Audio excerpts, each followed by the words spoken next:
बिस्मिल्लाहिर्रहमानिर्रहीम। अस्सलामु अलैकुम viewers, welcome to my YouTube channel math and math.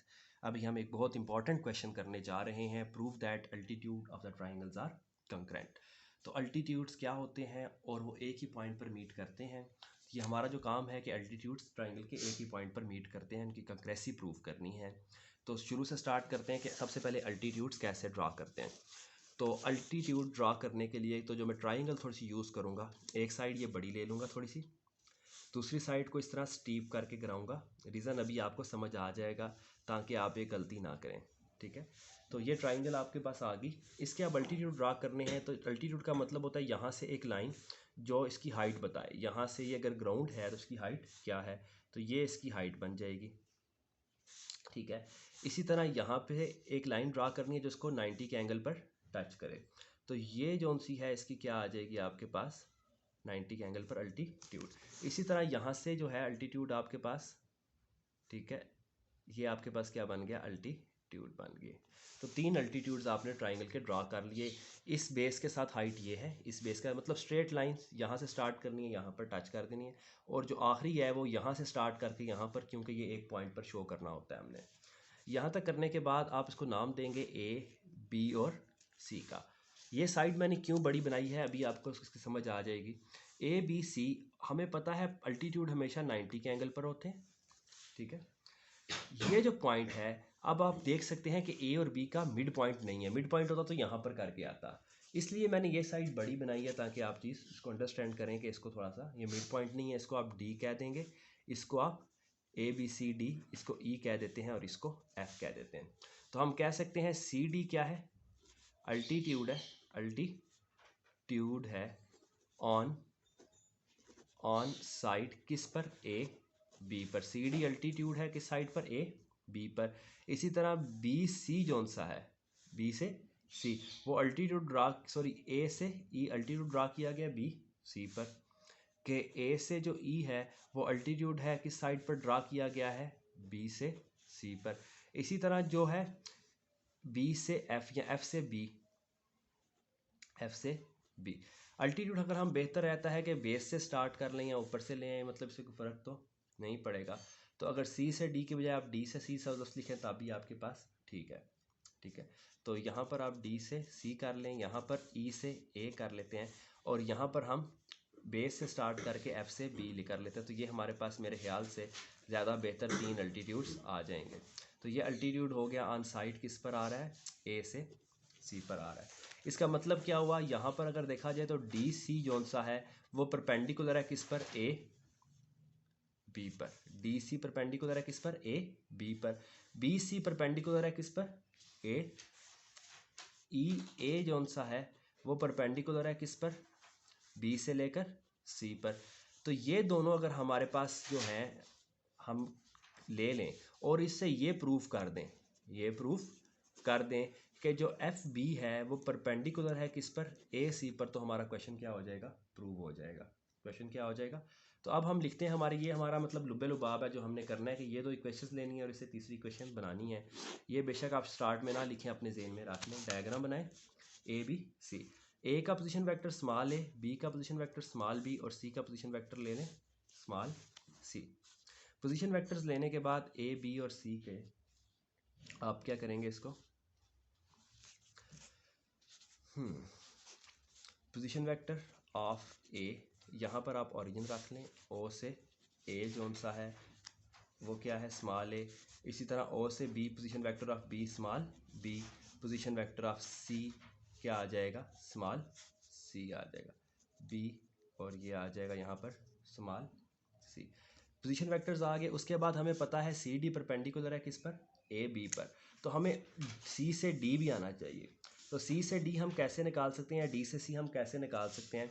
हम लिखेंगे ओ से सी क्या है, अगर स्मॉल सी है, ओ से सी क्या है, स्मॉल सी है, तो डी से सी क्या होगा, डी से सी क्या होगा, क्योंकि दोनों की डायरेक्शन सेम है। अब मिड पॉइंट तो है नहीं कि हम दोनों को ऐड करके 2 पर डिवाइड करें, तो इसके कोऑर्डिनेट्स हमें कैसे पता चलेंगे। हम कहेंगे ओ से सी अगर स्मॉल सी है तो इसका मतलब है डी से सी कोई एन टाइम उससे क्या हो रहा है, मल्टीप्लाई।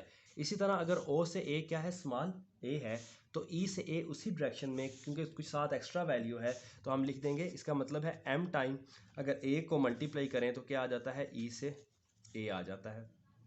इसी तरह अगर ओ से बी हमारे पास बी है तो एफ से जो बी है, डायरेक्शन सेम है ना, एफ से बी की डायरेक्शन वही होगी जो ओ से बी की है, जस्ट क्या ये हिस्सा एक्स्ट्रा है, इसका मतलब है कोई एल वैल्यू है जिससे मल्टीप्लाई होगी, ठीक है, और वो क्या बन जाएगा एफ से बी। तो एफ से जो बी होगा वो क्या आ जाएगा, ओ से बी, यानी कि जो बी यूनिट वेक्टर है उसके साथ कोई कांस्टेंट क्या हो रहा है, मल्टीप्लाई। तो ये हमारे पास डाटा आ गया जो इनको प्रूव करने में हमारी मदद करेगा। अब पहले लेते हैं कि डी सी क्या है, परपेंडिकुलर है किस पर, ये जो है डी सी परपेंडिकुलर है ए बी पर, वहाँ से एक इक्वेशन बनाते हैं कि डी से सी परपेंडिकुलर है किस पर, ए से लेकर, डी से सी परपेंडिकुलर है ए बी, इसका मतलब क्या हुआ, डी सी का डॉट प्रोडक्ट ए बी के साथ क्या होगा, 0। अब डी से सी को हमने क्या कहा हुआ है, एन टाइम सी कहा हुआ है, एन टाइम सी कहा हुआ है, जबकि ए बी क्या होता है, ए बी होता है O B minus O B था बी और ओ ए क्या था, ए था, तो ए बी क्या आ जाएगा, B minus A is equal to 0। And यहाँ पर मल्टीप्लाई हो रहा है, यहाँ पर आकर डिवाइड हो जाएगा, तो आ जाएगा सी डॉट बी माइनस ए 0/n, तो ये क्या हो जाएगा 0।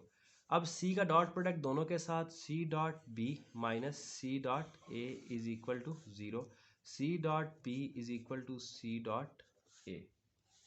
तो ये हमारे पास एक इक्वेशन बन गई। दूसरी इक्वेशन लेते हैं, ई ए परपेंडिकुलर है किस पर, बी सी पर, ई से ए परपेंडिकुलर है किस पर, बी से सी पर, इसका मतलब क्या हुआ कि ई ए का डॉट प्रोडक्ट किसके इक्वल आता है, बी सी का डॉट साथ क्या आएगा, 0। ई से ए क्या है, ई से ए को नाम दिया हुआ है एम टाइम ए के इक्वल है, एम टाइम ए के इक्वल है, तो ई से ए क्या है, एम टाइम ए, जबकि बी से सी क्या होगा, ओ सी माइनस ओ बी, यानी कि सी माइनस बी, तो यहाँ पर हम लिख देंगे सी माइनस बी डायरेक्ट ही 0। ए का डॉट प्रोडक्ट सी के साथ और ए का, जबकि एम यहाँ पर जाकर पहले क्या हो जाएगा 0, सी माइनस बी, और यहाँ पर आ जाएगा 0/m जो कि क्या होता है 0। इधर आ जाएगा A dot C minus A dot B, तो ये आपके पास इक्वल टू 0। तो यहाँ पर अगर हम लिखते हैं A dot C is equal to A dot B, तो ये इक्वेशन नंबर बन जाएगी 2। ए डॉट सी को लिखा जा सकता है सी डॉट ए, हम इसको नेक्स्ट स्टेप में लिख देते हैं A dot B is equal to, ये इक्वेशन नंबर क्या बन गई 2, इसको हमारा। अब यहाँ पर देखें कि डॉट प्रोडक्ट कम्यूटेटिव होता है, इसलिए ए सी को सी ए भी लिखा जा सकता है। यहाँ पर सी डॉट ए है और यहाँ पर क्या है, सी डॉट ए है। इक्वेशन नंबर 1 कहती है सी डॉट ए किसके इक्वल है, सी डॉट बी के, और इक्वेशन नंबर 2 कहती है सी डॉट ए किसके इक्वल है, ए डॉट बी के। इसका मतलब क्या हुआ, ए डॉट बी और सी डॉट बी भी क्या है, आपस में इक्वल हैं, यानी कि जो सी डॉट ए की वैल्यू आई है वो हम यहाँ पर अगर पुट कर दें, वो हम वैल्यू 2 से किस में पुट कर दें, 2 पे जो वैल्यू आई है सी डॉट ए की वो यहाँ पर पुट कर दें, पुट 2 इंटू 1, तो आपके पास आ जाएगा सी डॉट बी इक्वल है ए डॉट बी के, आ जाएगा। इसको हम यूँ कर सकते हैं 0 is equal to C dot B, ठीक है, माइनस ए डॉट बी, इसको इक्वल के इस साइड पर ले आए, यहाँ से आपके पास बी क्या आ जाता है, कॉमन आ सकता है, सी माइनस ए, दोनों के साथ क्या आ गया, डॉट प्रोडक्ट बी है, डॉट प्रोडक्ट बी है। अगर आप इनकी साइड चेंज कर लेते हैं, दोनों की साइड चेंज करते हैं, B C minus A is equal to 0, मतलब क्या किया, इनको एक साइड पर ले आए, इसको आप इधर ले आए, उसके बाद बी क्या कर लेना है, कॉमन ले लेना है। अब एल से मल्टीप्लाई कर दिया, इसको दोनों साइडों पर एल से मल्टीप्लाई करने से कोई फ़र्क नहीं पड़ेगा, एल के साथ क्या आ जाएगा, 0 से मल्टीप्लाई करो तो ये क्या हो जाएगा 0। एल बी, एल से बी, एल से बी, एल से बी किसके इक्वल है, एफ बी के, ये हमने एल से खुद से मल्टीप्लाई इसलिए किया ताकि क्या आ जाए, एफ बी, और ये तीसरी साइड प्रूव हो जाए, तो ये आ जाएगा एफ से B. C dot A, C minus A, C minus A क्या होगा, सी माइनस यानी कि ओ सी माइनस ओ ए, ओ सी माइनस ओ ए, ये बेसिकली क्या है, ए सी लिखा हुआ है, क्या लिखा हुआ है, ए सी। ये एल से बी एफ बी है और सी माइनस ए क्या है, ए सी, ये आपस में किसके इक्वल आ जाएंगे, 0 के।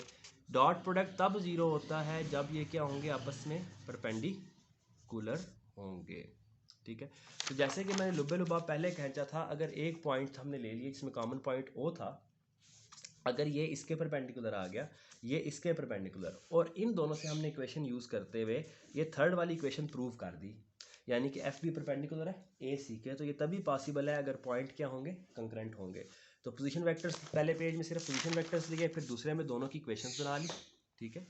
और इन इक्वेशंस को हमने यूज़ करते हुए जब पुट किया तो तीसरे की इक्वेशन ऑटोमेटिकली बन गई और तीसरी कंडीशन प्रूव होगी। तो इसका मतलब क्या है, अल्टीट्यूड क्या है, कंकरेंट है। तो छोटी सी डायग्राम है